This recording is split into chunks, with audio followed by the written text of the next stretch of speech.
ഇന്ന് വളരെ സിമ്പിളായിട്ട് തയ്യാറാക്കിയെടുക്കുന്ന ഒരു കായ വറുത്തതിൻ്റെ റെസിപ്പി തരാം കേട്ടോ.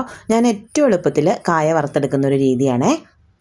കായ വറുത്തതിന് കായ എടുക്കുമ്പോൾ നല്ല മൂത്ത കായ തന്നെ എടുക്കാനായിട്ട് ശ്രദ്ധിക്കണേ. നമുക്കതിൻ്റെ തൊലി അങ്ങ് മാറ്റിയെടുക്കാം. ഈ കായത്തൊണ്ട് നമുക്ക് തോരൻ വെക്കാൻ എടുക്കാം കേട്ടോ. ഇതിൻ്റെ പുറത്ത് ഞാൻ ആദ്യം കാണിച്ച പോലെ ഒന്നങ്ങ് വരഞ്ഞു കൊടുത്താൽ നമുക്ക് ഈസി ആയിട്ട് ഇതുപോലെ ഇതിൻ്റെ തൊണ്ടങ്ങ് പൊളിച്ചെടുക്കാം. ഇത് പൊളിച്ച ഉടനെ കുറച്ച് ഉപ്പ് വെള്ളത്തിൽ ഇട്ട് വെച്ചോളൂ കേട്ടോ, ഒട്ടും കറുത്തു പോവില്ല. ഇനി നമുക്ക് ഒരു കപ്പ് വെള്ളത്തിൽ 1 സ്പൂൺ ഉപ്പും 1 സ്പൂൺ മഞ്ഞൾപ്പൊടിയും ഒന്ന് കലക്കിയെടുത്ത് വയ്ക്കാം.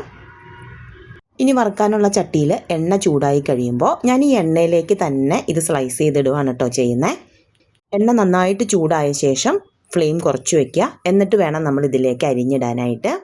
ഒരുപാട് അങ്ങ് നിറഞ്ഞു നിൽക്കുന്ന പോലെ ഇടരുത് കേട്ടോ. അതുപോലെ എണ്ണ കയ്യിലേക്ക് തെറിക്കാതെ ഒരു സേഫ് ഡിസ്റ്റൻസിൽ പിടിച്ചു വേണേ നമ്മളിത് അരിഞ്ഞിടാൻ. ഒരു 3-4 മിനിറ്റ് കഴിയുമ്പോൾ ഏതാണ്ട് ഒരു പകുതിയോളം വറവായി കഴിഞ്ഞാൽ നമ്മൾ കലക്കി വെച്ചിരിക്കുന്ന ഈ വെള്ളം ഉണ്ടല്ലോ, ഇതിൽ നിന്നൊരു 2 സ്പൂൺ ഒഴിച്ചു കൊടുക്കാം. അപ്പോൾ ഇതുപോലെ പതുക്കെ പൊട്ടി പൊട്ടി വരാനായിട്ട് തുടങ്ങും. ഈ പൊട്ടൽ നിൽക്കുമ്പോഴേക്കും നമ്മുടെ കായ വറുത്തത് നന്നായിട്ട് ഫ്രൈ ആയിട്ടുണ്ടാവും.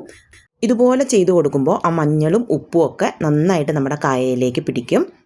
ഈ എണ്ണയിൽ തന്നെയാണ് നമ്മൾ അടുത്ത ട്രിപ്പ് വറക്കുന്നത്. അപ്പോൾ രണ്ടാമത്തതും മൂന്നാമത്തതൊക്കെ ട്രിപ്പ് ഇട്ട് കൊടുക്കുമ്പോൾ നോക്കിയിട്ട് വേണം കേട്ടോ ആ ഉപ്പിൻ്റെ വെള്ളം ഒഴിച്ചു കൊടുക്കാനായിട്ട്. കാരണം എണ്ണയിൽ കുറച്ച് ആ ഉപ്പും മഞ്ഞളൊക്കെ പിടിച്ചിട്ടുണ്ടാവും.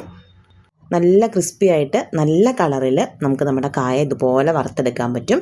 അപ്പോൾ ഒരു തവണ ഇതുപോലെ ഒന്ന് കായ വറുത്ത് നോക്കട്ടോ.